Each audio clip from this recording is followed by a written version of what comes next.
melibatkan urat saraf.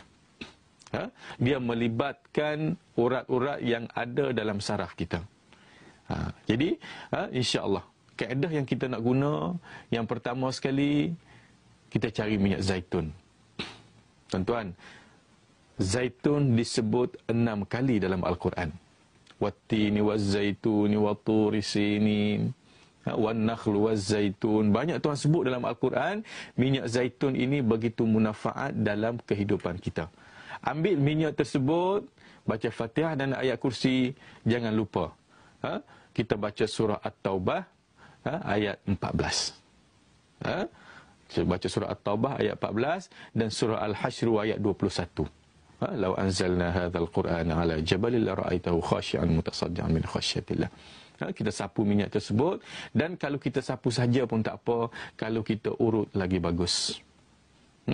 Kalau kita urut lagi bagus, dan berhati-hati kepada mereka yang sakit tumit, sakit tapak kaki ini, mereka akan mengalami sejenis penyakit yang akan merebak, iaitulah yang dikatakan dengan penyakit gout.